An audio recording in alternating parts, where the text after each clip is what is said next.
ஒபேதியா புத்தகம் மிகச் சிறியது. ஆனால் இன்றைய தலைமுறைக்கு அது கொடுக்கும் எச்சரிக்கை மிகப் பெரியது. ஏதோம் தேசம் மக்கள் உயர்ந்த மலைகளில் வாழ்ந்தனர்.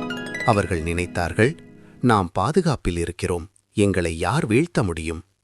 இன்று இளைஞர்களும் அதையே நினைக்கிறார்கள். கல்வி இருக்கிறது, டிகிரி இருக்கிறது, டெக்னாலஜி இருக்கிறது, ஃபாலோவர்ஸ் இருக்கிறார்கள்.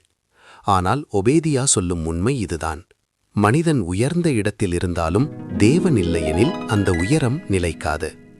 ஏதோம் செய்த மிகப்பெரிய பாவம் என்ன?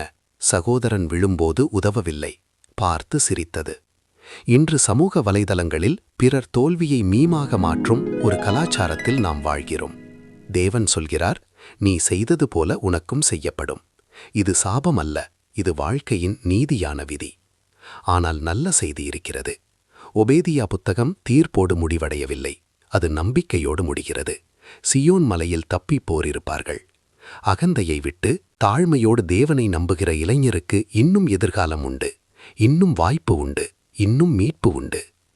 இறுதியாக நினைவில் கொள்ளுங்கள், இந்த உலகத்தின் ட்ரெண்ட் மாறும், டெக்னாலஜி மாறும், அதிகாரம் மாறும், ஆனால் ராஜ்யம் ஒருபோதும் மாறாது. ராஜ்யம் கர்த்தருடையது.